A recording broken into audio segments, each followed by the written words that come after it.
Assalamualaikum warahmatullahi wabarakatuh.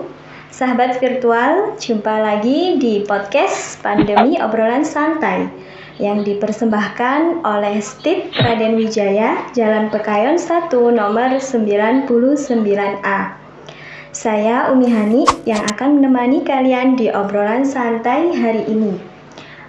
Dalam obrolan santai kali ini kita akan mengangkat tema menjadi perhiasan di tengah modernisasi dan luasnya dunia.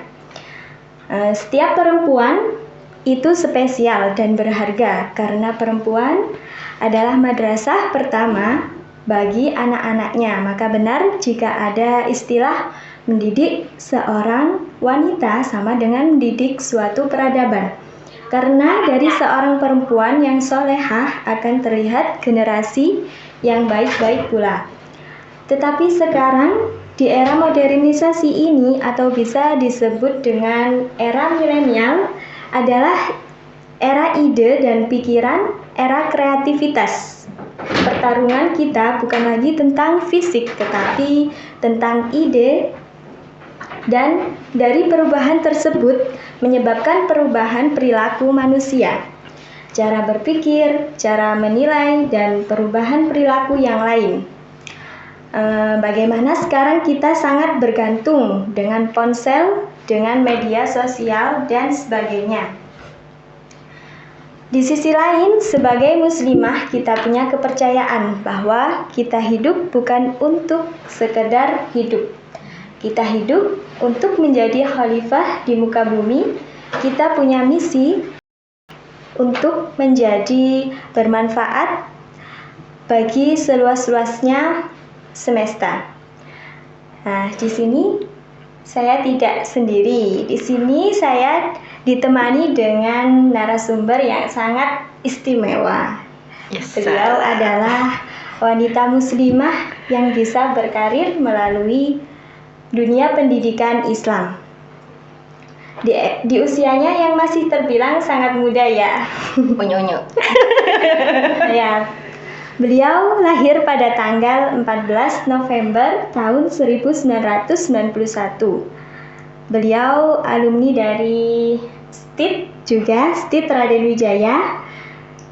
Dan kemudian beliau menempuh pendidikan S2 dan S3 di UIN Malang. Sekarang juga banyak karya-karya beliau yang dimuat di Google Cendekia. Kita sambut beliau adalah Dr. Vialinda Siswati, Master Pendidikan Agama Islam. Yeay, gimana nih sambutannya? Ya. Waalaikumsalam warahmatullahi. Bagaimana kabarnya Bu Via saat ini? Alhamdulillah, dibilang apa ya? Sangat baik, terus sangat bahagia juga karena bisa bertemu dengan ini tak bilang apa, adik-adik aja ya. Bisa bertemu dengan adik-adik sekalian ini yang imut-imut juga. Alhamdulillah. Kita semester baru. Tadi kan ada yang semester muda ya. Kesibukan Bu Via sekarang di rumah atau bagaimana? Kalau saya dibilang kesibukan ini yang agak-agak rumit Mbak. Perlu mungkin sehari atau 2 hari untuk bercerita. Nggak, kesibukannya sehari-hari ya otomatis karena kita sebagai perempuan ya. Ini kan biar cocok lah sama temanya. Jadi sebagai perempuan muslimah otomatis kita yang pertama adalah menjadi anak dari orang tua kita. Terus kita juga harus menjadi istri. Ini saya pura-pura seperti kalian atau mengikuti keseharian saya. Jadi menjadi istri juga, terus menjadi seorang ibu juga, dan menjadi mahasiswa juga. Jadi sampai sekarang saya itu masih merasa saya itu bukan seorang dosen. Kalau kadang kesini ya, saya tetap mahasiswa STIT Raden Wijaya, dan itu sampai selamanya pasti saya pegang. Makanya ketika di sini saya nggak pernah ngerasa ini menjadi seorang tamu di sini, enggak, karena ini adalah bagian dari saya, karena ini adalah saya adalah mahasiswa STIT, gak enak ngomongnya, STIT ya. Itu biar keren, STIT Raden Wijaya ini. Itu terus kesibukannya ya dari jadi ibu, jadi suami, biar aneh. Dari tadi serius banget soalnya. Terus ngajar itu bagian dari hobi sih sebenarnya, bukan bagian dari tantangan. Jadi kalau misalkan ngajar itu sebuah kalau orang mikirnya itu tekanan ya, kalau saya ngajar itu bagian dari hobi. Jadi senang aja gitu. Ngajarnya di STIT Raden Wijaya juga, cuman sekarang masih karena kemarin habis hamil jadi cuti dulu. Terus ngajar juga di kampus IAI Darul Dakwah itu di Bangil, dan kebetulan di sana juga pegang sebagai seorang kaprodi S2 Magister. Jadi ya agak seperti inilah. Jadi dibilang perempuan, makanya tadi saya kaget juga, ini temanya perempuan banget gitu loh. Dan kadang saya sama teman-teman itu mungkin kalian nggak tahu ya, pas masa saya kuliah di sini ya. Jadi kalau teman-teman itu ngelihat saya itu dibilang kayak perempuan yang lain, terus ini itu ya iya, cuman agak sedikit ini sih biasanya sampai teman-teman bilang gini, kalau Via datang, pikiran mereka nih, kalau sekarang mungkin udah cewek banget kan. Nah, kalau pikiran mereka dulu, ketika Via datang pasti cirinya dua, pakai motor, banter, ransel. Tapi saya sampai sekarang masih bawa ransel. Itu sudah jadi ciri khas. Jadi kalau dibilang perempuan yang muslimah itu nggak tahu sih, muslimah itu tolak ukurnya apa gitu loh. Apa karena harus kita pakai pakai baju gamis yang kayak panjang seperti sekarang ini ya, kan udah jadi perempuan muslimah temanya juga. Terus apa kita harus pakai baju kaos dan lain sebagainya, itu tolak ukurnya apa? Itu sebenarnya dari tadi malam tak pikirkan ini perempuan muslimah yang seperti apa. Soalnya saya kemana-mana juga pakai ransel. Nggak pakai tas yang kayak maju mundur cantik. Nggak tahu itu lah. Nggak, itu sebenarnya hanya intermezzo aja biar kita nggak ini. Oke? Wah, menarik sekali nih Bu Vianya. Menurut Bu Via nih, bagaimana kita sebagai peran seorang muslimah dengan adanya perubahan-perubahan yang terjadi di zaman modernisasi saat ini? Kalau misalkan ditanya bagaimana peran muslimah terhadap perubahan modernisasi ya saat ini, itu sebenarnya kalau saya tadi tuh ditanya itu sebenarnya hal yang mudah sih, nggak terlalu ini, karena di awal walaupun zamannya modern atau tidak, kita sudah eksis gitu. Jadi sebagai perempuan muslimah biasanya kan kita nunggu perubahan itu dulu terjadi baru kita berubah, kan seperti itu. Kalau saya pribadi, saya tidak mengklaim wanita muslimah juga sih. Karena mungkin kata teman-teman agak ada tomboy-tomboynya, tapi sekarang alhamdulillah udah tobat dari tomboy. Jadi sebelum perubahan itu terjadi, biasanya perubahan itu kan dibentuk dari lingkungan sekitar kan, yang dianggap berubah itu kan lingkungan sekitar. Tapi sebelum itu terjadi kita harus berubah dulu. Jadi harus istilahnya bukan harus siap, tapi kalau bisa kita yang kita yang membuat perubahan. Jadi perubahan itu jangan sampai lingkungan yang mendahului tapi kita belum siap. Tapi kita dari diri kita dulu, baru nanti kalau sudah dari diri kita, ketika kita mau ikut di lingkungan apapun, mau perubahan apapun, itu tidak masalah. Berarti intinya perubahan itu yang bisa memulai ya diri kita sendiri ya, Bu? Bukan yang memulai, kan sebenarnya mindset seseorang ketika ada perubahan itu kan biasanya diperoleh dari lingkungan sekitar kita kan. Lah, jadi perubahan itu kita harus ini dulu. Jadi kita berubah dulu, walaupun nanti kita mendapatkan di lingkungan yang modelnya apapun, mau milenial, kalau 4.0 pernah dengar kan ya? Kalau belum pernah dengar kuliah lagi. 4.0 sekarang mau 5.0 kan. Lah, itu kita harus memang sudah bukan mempersiapkan, kita sudah ke sana memang. Jadi ketika 5.0 itu datang, kita udah bertengger gitu, udah siap. Itu sih positif itu. Harus begitu. Jangan nunggu lingkungan berubah baru kita berubah. Lah itu berarti kita ketinggalan zaman. Apalagi kalau mahasiswa ya, agent of change, agen perubahan. Agen perubahan terus kita dirubah, kan nggak mungkin. Kayak gitu sih. Insya Allah. Sekarang langsung saja ya Bu, ini ada pertanyaan dari sahabat-sahabat virtual juga mahasiswa sendiri. Yang pertama, Apakah seorang wanita muslimah berhak untuk menjangkau pendidikan setinggi mungkin dan bekerja sesuai pendidikannya? Ini pertanyaan yang banyak sekali ditanyakan sama mahasiswa. Dari zaman itu sering ketika saya awal-awal jadi dosen itu sekitar tahun 2015, itu pasti mahasiswa itu mesti tanya tentang ini. Jadi pendidikan tinggi itu pentingkah? Terus apa tadi satunya lagi? Bekerja. Tentang bekerja itu bagaimana lah. Itu sebenarnya seperti narasi yang di awal tadi, bahwa perempuan atau lagi kita ya calon ibu-ibu ya, calon emak-emak calon ibu-ibu itu sebagai madrasah awal. Jadi ketika kita di pendidikan tinggi itu memang penting, tapi bukan berarti ini yang banyak terjadi di masyarakat. Bukan berarti karena kita pendidikan tinggi terus kita merasa paling hebat, merasa paling super sehingga kita berani sama suami. Itu banyak yang terjadi. Jadi ketika ngerasa aku lo paling tinggi, pendidikanku lo lebih tinggi daripada lo misalkan gitu ya. Nggak enak ya. Pendidikannya lebih tinggi daripada Abi, terus dia si perempuan ngatur semuanya, itu enggak. Jadi ketika pendidikan itu lebih tinggi, kayak ibaratnya ilmu padi. Jadi kita semakin tinggi pendidikan, otomatis kita dalam keluarga harus semakin lebih merunduk. Baik kita kepada orang tua, walaupun orang tua kita misalkan pendidikan orang tua kita, misalkan kalau ada ini kan ada yang SD, terus ada yang SMP lah, semacam itu.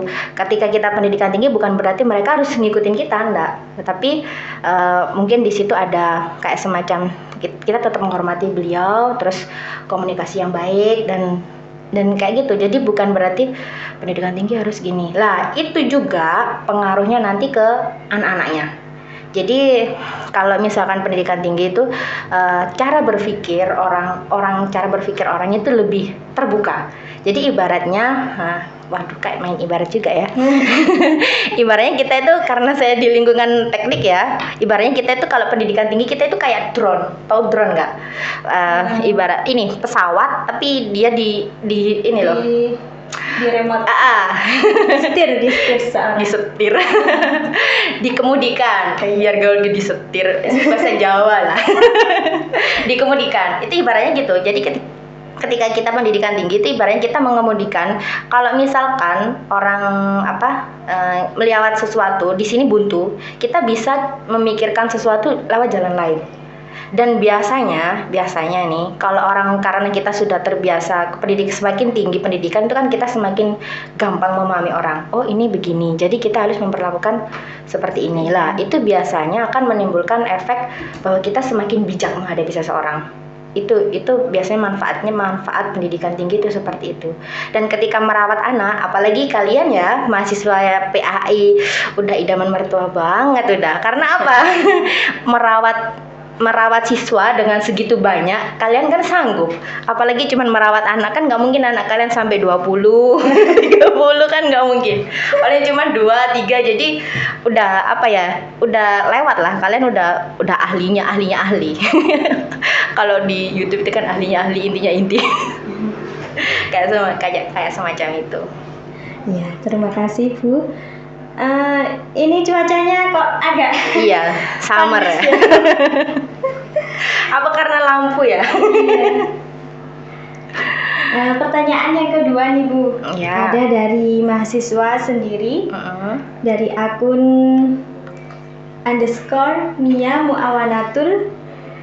Di masa sekarang kan banyak wanita yang lebih memilih ke bisnis ketimbang sekolah ataupun kuliah. Yes, terus?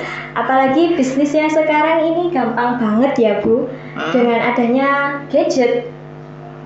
Nah, menurut Bu Fia nih, mana sih yang lebih terpenting dalam hidup kita, mencari ilmu atau kuliah atau memulai bisnis ya? Nah, ini adalah kesalahan terbesar kita sebagai perempuan. Jadi memeta-metakan diri sendiri. Misalkan gini, kenapa kalian harus memilih mana yang lebih penting, kuliah atau bisnis? Kenapa nggak dijalani dua-duanya? Kita perempuan itu memiliki ini psikologi ya. Jadi kita perempuan itu bisa memikirkan banyak hal. Beda dengan laki-laki. Ini yang ada hanya perempuan. Salah satu contoh, sebelum ke sini ibu kita di rumah itu bisa masak, bisa ngeramut apa itu, bisa merawat anaknya, bisa belanja, bisa ngatur keuangan. Itu kan apa? Sekretaris, terus terus babysitter, guru les, koki, kan macam-macam. Dan itu yang bisa adalah hanya perempuan.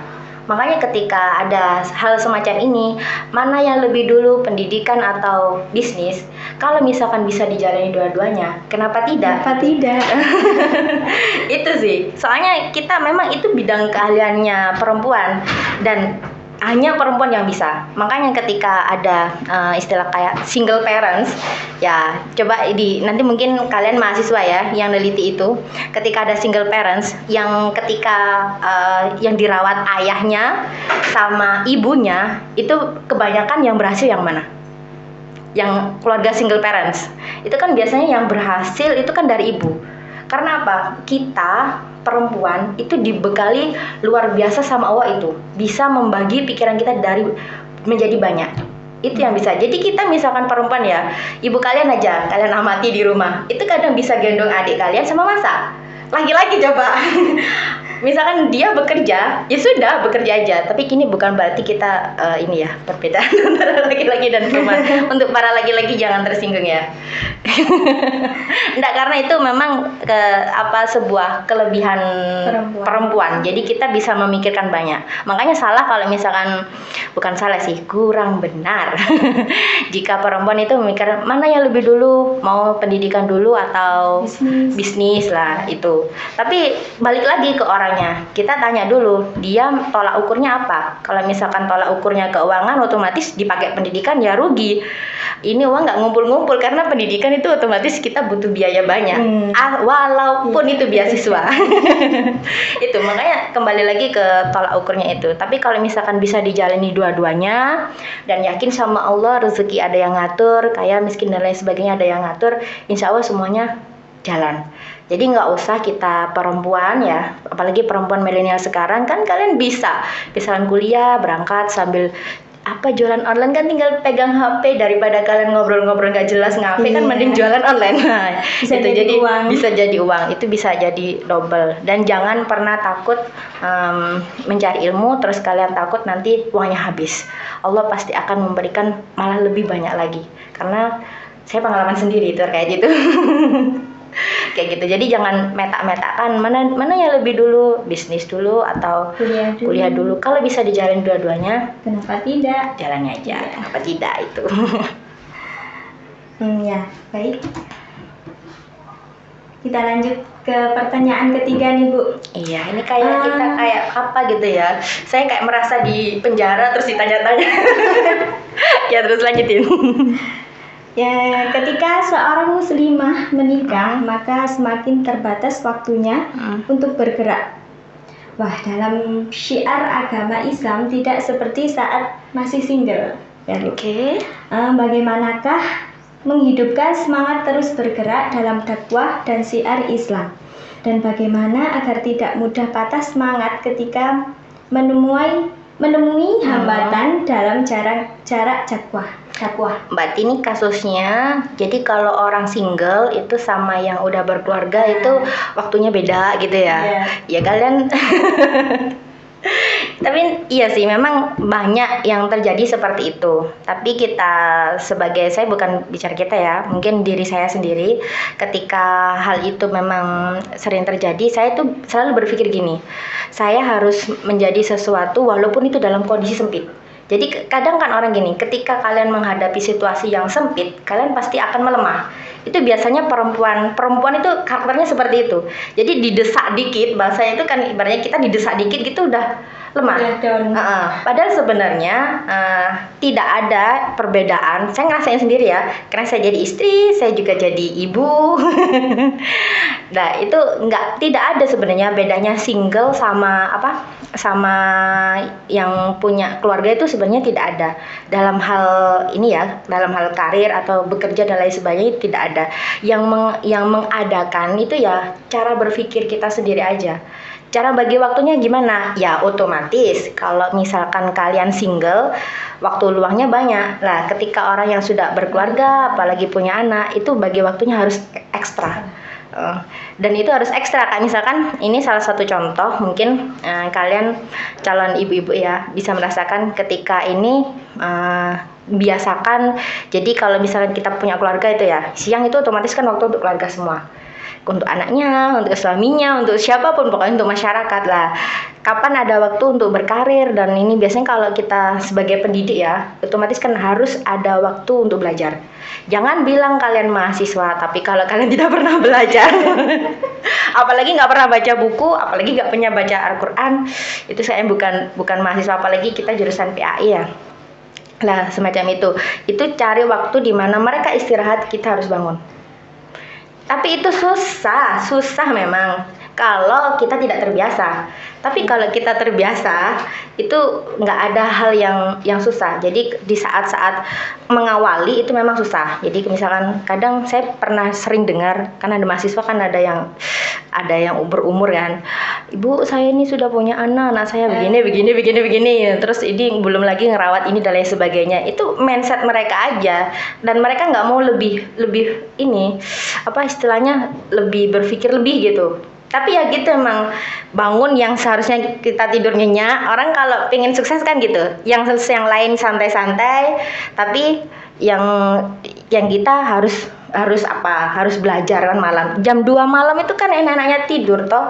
Kalau misalkan kita walet itu kan udah banyak menghasilkan ya. Kalau misalkan kita walet, berhubung kita kan bukan. Itu kan enak-enaknya, dan kita jam segitu disuruh bangun. Apalagi kalau misalnya PAI itu sholat dulu lah, habis sholat kita sebagai guru itu belajar, dan itu enak banget itu kalau misalkan kita belajar di tengah malam. Awalnya kita sebagai wanita muslimah mungkin berat karena kita siang udah capek, tapi sebenarnya dari dokter sendiri istirahat sehari 5 jam itu udah cukup. Kadang kan ada yang bilang kalau nggak 8 jam nanti kita sakit dan lain sebagainya. Enggak, yang bikin kalian sakit, yang bikin karena kita sendiri tuh sering sedih, itu yang bikin sakit.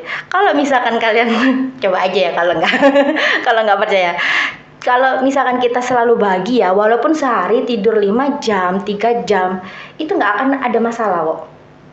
Yang bikin sakit itu sedih, dan itu mempengaruhi segalanya. Coba kalian misalkan galau ya, kayak lihat statusnya itu kan sekarang kan lagi musim gitu ya, arah milenial itu kan udah jadian sehari 2 hari udah manggil papa mama, terus terus diputusin, sedih dan lain sebagainya. Kan hal seperti itu yang bikin ini. Tapi kalau misalkan kita punya prinsip di saat sempit kita harus meluaskan diri, itu nanti beda lagi. Yang kebanyakan orang seperti itu, apalagi perempuan ya, punya fisik yang punya hati yang sangat lembut. Kan kita kalau perempuan itu berbicara melalui hati. Tapi kalau laki-laki otak. Jadi ya kalau jadi kalau ada apa-apa mesti dikit-dikit main perasaan. Padahal sebenarnya kita bisa lebih hebat, tapi dengan syarat itu tadi. Awali sesuatu itu yang orang lain tidak melakukan, misalnya kayak bangun malam, orang lain tidak melakukan, kita melakukan. Sehari 2 hari berat, tapi nanti lama-kelamaan udah akan terasa terbiasa. Dan kalau sudah terbiasa, enjoy udah. Itu. Iya, terima kasih Bu Fia. Kemudian ada lagi pertanyaan yang kelima. Berapa pertanyaan nih? Apa yang harus muslimah perbuat untuk menyambut perubahan modernisasi ini, Bu? Lah, ini tuh pertanyaan yang mungkin bisa dibilang pertanyaan sejagat ya. Bagaimana bagaimana seorang muslimah ini membuat atau menyambut? Menyambut perubahan. Menyambut perubahan itu pertanyaan yang luar biasa sejagat, karena dibilang kita menyambut itu masing-masing lingkungan itu kan memiliki sesuatu yang berbeda. Mungkin di sini modelnya modernisasi, mungkin di tempat lain Tidak. Lah, ketika menyambutnya itu kembali lagi di yang awal tadi, bahwa kita seharusnya tidak menyambut, tapi perubahan kita ciptakan sendiri. Jadi ketika ada kayak sekarang zamannya gadget, zamannya apa, kita mengikuti, ndak apa istilahnya, tidak akan pengaruh. Jadi kan misalkan kayak sekarang, kadang kan orang menyekat dirinya, jadi istilahnya apa ya, mengkotaki dirinya, membatasi dirinya. Aku tuh nggak bisa begini, aku nggak bisa gini. Itu yang bikin terputus akhirnya, dan nggak bikin apa itu, yang buat orang lain nggak bisa open itu. Makanya saya dibilang kalau kita menyambut, kayaknya nggak usah menyambut deh, orang kita udah siap kok gitu bahasanya. Mengikuti saja. Iya, tinggal kita ikuti aja karena kita sendiri udah siap. Kan nggak ada yang berubah. Yang berubah apa? Cuman media aja kan. Masalah karakter, emang ada perubahan karakter. Cuman sekarang mungkin kalau dulu harus fisik, misalkan jualan atau apa harus fisik. Sekarang kan ada pendidikan dan semuanya proses daring. Tapi untuk karakter kan tetap. Ketika kita tetap punya karakter kreatif, mandiri, itu semuanya kan kepake. Apapun zamannya, tetap itu harus tetap ada. Makanya pondasi diri kita sudah kuat. Apapun zamannya, mau ada perubahan gadget, besok laptop ini bisa dibolak-balik atau kita mungkin zaman nanti ya 2025 kali mungkin itu mungkin laptop nggak seperti ini. Mungkin kita hanya cuman gesek-gesek gini doang. Jadi udah keluar ini kan, udah ada yang terbaru itu keluar apa zaman ini, kayak semacam sinar gitu, udah kelihatan udah. Jadi nggak usah pakai kita bawa berat-berat gini, cuman alat kecil gitu. Ngajar juga gitu, kalau misalkan kita istilahnya sebenarnya yang penting itu adalah karakter mandiri, terus jujur, terus apa itu yang mau berubah, itu yang penting. Kalau masalah yang lain-lain itu hanya ngikuti 5.0 kan, ada pembaharuan teknologi dan lain sebagainya. Nanti ada yang terbaru itu misalkan kayak gini, nanti ngajar ini kalian udah tahu nggak? Jadi di era COVID ini teknologi ada pembaharuan, jadi ngajar nggak harus ketemu siswanya. Bukan lagi mungkin kalian yang pikirkan proyektor gitu kan, ditampilkan video, enggak. Jadi ada kayak semacam langsung ketemu badan, langsung nyorot ke mahasiswa. Jadi nggak harus ketemu sama mahasiswanya. Ada teknologi itu Surabaya yang punya. Jadi yang terbaru itu. Jadi untuk antisipasi COVID, padahal kan itu orang-orang kemarin zamannya COVID itu berbondong-bondong. Gimana sekiranya teknologi itu bisa menggantikan guru.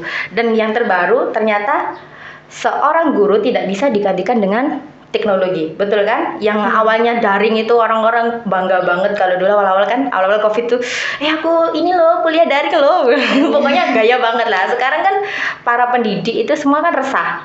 Resahnya apa? Karena dengan adanya pembelajaran model daring, itu anak tidak bisa memiliki jiwa-jiwa kreatif. Hanya dia lihat YouTube, tidur-tiduran, dan pikirannya udah nggak berkembang. Kan yang dididik itu pendidikan, semuanya cara berpikir atau menjadi wanita muslimah itu yang dididik adalah pikirannya kan, bukan misalkan bukan lingkungannya, bukan eranya kan itu. Pokoknya yang penting kalian punya kepribadian yang tangguh, mau apapun kondisinya, it's okay, gak masalah. Kayak gitu. Baik. Ya, ini kita sudah sampai pada pertanyaan yang terakhir nih, Bu. Apakah perubahan itu bisa kita manfaatkan untuk meraih kemuliaan hidup di dunia dan akhirat? Atau justru perubahan itu bikin kita malah tersesat? Lah, ini besar banget ya, kemuliaan dunia dan akhirat. Ini pertanyaan, dia berarti pengen mulia di dunia, pengen mulia juga di akhirat. Padahal sebenarnya kita sendiri itu kita tidak tahu kita mulia atau tidaknya. Yang kita tahu adalah kita berbuat baik terhadap sesama, kita mengikuti apa yang diajarkan oleh Rasul, dan kita mengikuti Al-Quran. Udah itu aja. Masalah kita yang menilai kita mulia dan tidak itu bukan diri kita kan sebenarnya. Makanya tolak ukurnya juga sulit juga, karena yang menilai mulia dan tidaknya itu orang lain. Apalagi mulia di dunia dan akhirat ini. Saya juga nggak tahu juga ini gimana mulia di akhirat ini karena tolak ukurnya bukan apa ya, bukan orang lagi nih. Masa calling-callingan sama malaikat. Hari ini saya mulia di akhirat nggak? Nggak, ini hanya bercanda aja. Terus apa itu justru tersesat dan lain sebagainya. Ini memang balik lagi kepada individu kita ya. Jadi misalkan kita menjadi wanita muslimah, jangan pernah kita merasa apa ya, biar dilihat orang, itu yang salah. Jadi wanita muslimah itu kalian harus memunculkan inner beauty ya. Jadi jadi apa, kecantikan memang wanita muslimah memang dari dalam gitu loh. Jangan biar dilihat orang lain, oh aku biar kelihatan muslimah, aku akan bertindak seperti ini, itu salah. Makanya ini ketika saya ditanya bagaimana apa bisa dunia akhirat, itu sesuatu hal yang sulit juga karena yang kita ketahui sebagai wanita muslimah, tidak hanya wanita muslimah sih, semuanya mau laki-laki kayak perempuan kayak ya intinya itu aja, ngikuti selalu berbuat baik, terus ngikuti apa yang telah diajarkan Rasulullah. Kan itu ada dari bangun tidur terus beraktivitas sampai tidur lagi. Rasulullah itu kan hebat ya. Dari tadi kan kita mikir mau berkarir dulu atau pendidikan dulu lah. Rasulullah itu apa? Beliau juga berkarir jadi sebagai pedagang kan, dan juga sebagai pendakwah, bisa juga sebagai khalifah. Kurang apa coba contohnya? Kadang kita yang menutup diri harus pilih salah satu. Itu sebenarnya penutupan diri itu ada yang bentuk. Jadi kita mungkin orang-orang muslim ini biar merasa oh ini dia nggak bisa harus satu bidang, itu enggak. Sebenarnya kita kalau bisa semuanya, Rasulullah lo bisa semuanya. Bisa jadi pedagang, bisa jadi pendakwah, bisa jadi khalifah, terus bisa jadi suami, bisa jadi ya, macam-macam kan. Lah itu contoh beliau aja. Ntar nggak ada istilahnya peta-petaan harus jadi ini, jadi ini, jadi ini. Terus apalagi tadi haruskah sesuai pendidikan lah. Itu kalau bisa memang harus sesuai karena itu ibaratnya keahliannya. Tapi kalau memang ini nggak sesuai ya sudah jalani dulu. Karena itu bagian dari proses. Ntar pasti ada istilahnya ada hikmah di balik itu semua. Walaupun misalkan saya kuliah PAI terus jadi ini di luar ya. Ada kan di sini kan kuliah PAI keluar jadi moden. Nah, terus kuliah PAI kadang ada yang kerja di kantoran lah. Kita kan ibaratnya tadi bicara dakwah kan. Dakwah itu kan nggak harus di sekolah. Bisa jadi di masyarakat, apalagi ini kuliah PAI terus di luar jualan di pasar gitu kan bisa jadi ya. Kita nggak tahu juga nanti tiba-tiba di pasar ngobrol-ngobrol santai-santai terus tiba-tiba kita bisa mensyahadatkan orang kan juga kita nggak tahu. Jadi biar dakwahnya itu nggak hanya di lembaga, jadi kalian nggak memikirkan aku harus ini ya kayak gitu. Apalagi tolak ukurnya masalah materi ya. Kalau misalkan kemarin itu kita sempat seminar dengan beberapa dosen, jadi se-Indonesia itu gini, mereka berpikir menjadi seorang pendidik itu ini ada durasinya nggak? Ada ya? Tidak, Bu. Kalau ada durasinya tak singkat nih. Nah, kemarin kan ada seminar ya, dosen-dosen. Jadi pendidik-pendidik, saya nggak terlalu gaya ngomong dosen ya. Menjadi seminar pendidik-pendidik di seluruh Indonesia, dan itu yang mengadakan adalah Kemenang.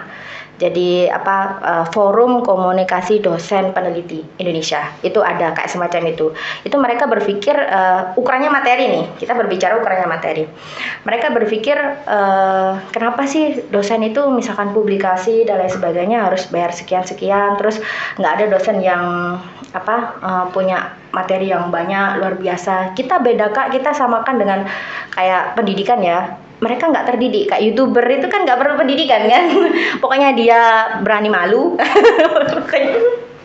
Enggak, saya nggak bilang itu. Pokoknya dia berani eksis dan nggak usah mikir. Kalau kita terdidik itu biasanya memang agak mikir, ini nanti kayak gini pantas nggak ya dikonsumsi orang. Tapi kalau orang yang nggak punya istilahnya nggak ada background pendidikan kan, pokoknya dia jalan entah apa sih, nggak penting juga ini. Dan bukan generasi sih, dan warga masyarakat 62 itu suka hal-hal yang seperti itu. Makanya ketika dipikir materinya mending jadi YouTuber, materinya itu begini, dan itu pun penghasilannya banyak. Kalau misalkan pendidikan kalau ukurnya uang, memang kalah dengan yang seperti itu.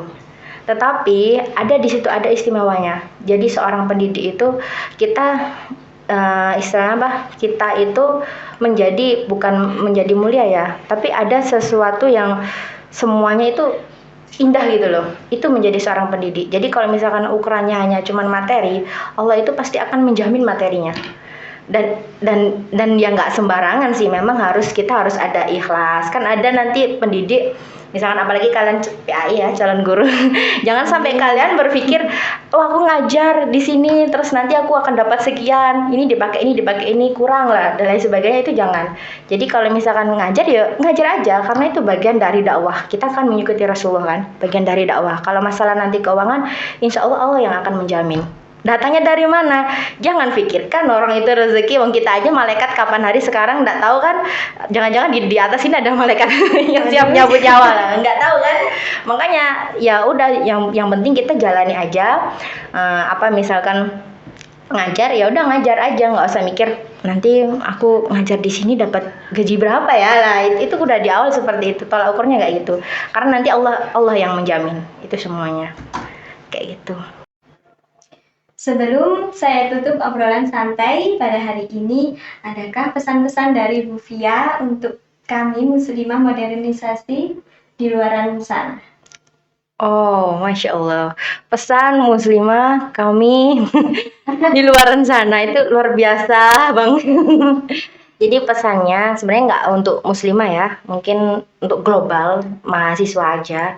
Jadi yang pertama, mungkin saya lebih terkesan ke hidup ya. Jadi sebenarnya kita jadi muslimah hebat dan tidaknya itu kan tergantung prinsip kita masing-masing. Kalau yang paling terpenting adalah yang pertama itu kita harus selalu berpikir positif. Jadi segala sesuatu kita pikirkan dengan positive thinking. Positive thinking, terus tidak pernah memiliki hati dan jiwa yang bersih. Memang itu terkadang orang mikirnya susah. Jadi jiwa yang bersih itu lebih ke mana, bukan sabar ya. Beda lagi. Kalau jiwa bersih itu kita selalu berprasangka baik.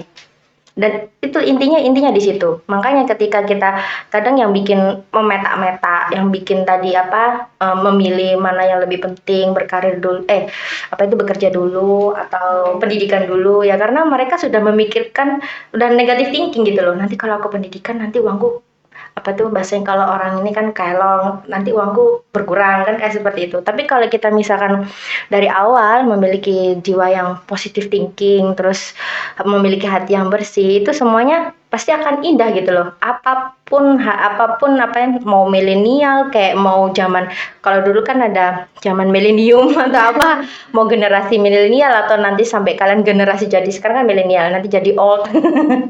Itu ndak akan mempengaruhi ketika kita selalu berpikir positive thinking. Jadi apapun itu, kalau misalkan dengan positive thinking, semuanya akan terlampaui. Jadi misalkan aku nanti kuliah ini bagaimana, ya udah positive thinking aja, karena semua yang di dunia ini kita sudah ada yang mendesain. Jadi kita tinggal menjalani, sekiranya itu tidak bertentangan dengan agama kita, ya udah kita jalani. Misalkan kalau wanita muslimah sering keluar, apakah boleh? Syaratnya satu, misalkan kita apalagi muslimah ya, perempuan itu kalau masuk surga gampang banget loh. Serius, nanti kalau misalkan kalian kayak semacam mau nikah itu kan kadang ada kayak seminar kecil-kecilan lah. Perempuan itu gampang banget, tinggal pertama taat sama suami. Jadi kalau misalkan mau kuliah, mau aktivitas, mau jualan, mau ngajar, apalagi ngajar ya, itu udah double, udah dapat ganjaran, dapat pahala di dunia, udah mulia di dunia, terus apalagi suami ridho, apalagi kalau kita pamit yang salah. Yang kalau sekarang apa bilangnya, yang atau apa ya, nggak tahu ya. Aku mau ngajar yang itu pasti pasti diizini. Itu yang nggak, itu pertama. Terus yang kedua cuman menjaga diri, puasa. Udah itu aja gitu loh. Jadi nggak ada kalau misalkan kita ngajar, kita nambah istilahnya jualan atau bisnis itu kan poin plus. Jadi perempuan itu kalau ada poin plus di situ malah lebih hebat lagi. Kalau kalian pengen jadi, pilihan juga sih, kalau pengen jadi perempuan standar perempuan standar, ya sudah di rumah aja, terus merawat anak, merawat keluarga, udah itu aja. Tapi kalau misalkan mau pengen jadi perempuan muslimah yang super yaitu ketika menjalani semua yang bisa. Apalagi kalian sekarang, kalian tidak bisa, karena tidak bisa dalam artian kalian tidak bisa akan menjadi seperti yang mereka, karena kalian sudah diberikan kesempatan untuk kuliah S1. itu sudah luar biasa sekali. Dan kalian kalau sudah dapat ilmunya, kalian kan tahu ya, kalau udah dapat ilmu tapi nggak dibagi, itu kan bahaya. Itu kan ada dosa tersendiri. Jadi kalau nggak ada kesempatan, nggak ada ini lagi sih, istilahnya kalian kalian udah dapat dapat apa kesempatan untuk dapat ilmu, otomatis kalian harus membaginya. Tinggal kalian aja, kalian mau karakter tangguh atau loyo. Kalau misalkan karakter loyo ya sudah, itu tadi di awal udah terdesak seperti itu, kalian melemah itu udah. Jadi balik lagi ke karakternya dan selalu berpikir positif, itu aja. Nggak ada yang lain, itu udah Positif saja. inti dari kehidupan. Mau jadi muslimah, mau apapun, pokoknya positif. Positif. Mau datang teknologi terbaru atau apa itu yang sekarang zaman milenial dan lain sebagainya, ketika kita berpikir positif, semuanya akan terlampaui. Kalau terlewati kan lewat aja, udah nggak usah. Itu terlampaui, guys, macam itu. Insya Allah. Kesimpulan dari obrolan hari ini, setiap zaman memiliki tantangan yang beragam, namun kita tidak perlu khawatir, tidak perlu bingung. Allah Maha Tahu apa yang akan kita hadapi. Karena itu, dikirimkannya surat-surat cinta berisi beragam pedoman, kisah, hingga aturan agar manusia bisa selamat dan berhasil di zaman apapun. Ya, sejatinya Al-Quran akan selalu kompatibel dengan perubahan zaman. Jadi ketika langkah mulai goyah, pikiran mulai tersesat, ingatlah bahwa ada Al-Quran, ada manual book yang Allah berikan kepada kita. Tidak hanya Al-Quran, kita sudah dikasih contoh. Iya. Rasulullah SAW. Jadi, di antara luasnya dunia, di antara jutaan perempuan yang ada, marilah menjadi bagian dari perempuan yang disebut dalam hadis. Dunia adalah perhiasan, dan sebaik-baik perhiasan adalah wanita solihah. Terima kasih untuk Bu Fia yang sudah bersedia meluangkan waktu untuk menghadiri podcast hari ini. Jangan lupa tonton terus YouTube kita di Stit Raden Wijaya Mojokerto. Jangan lupa juga untuk like, comment, share, subscribe untuk mendukung channel kita. Saya Umi Hani, seluruh tim, mohon maaf jika ada salah. Dan wassalamualaikum warahmatullahi wabarakatuh. Waalaikumsalam warahmatullahi wabarakatuh.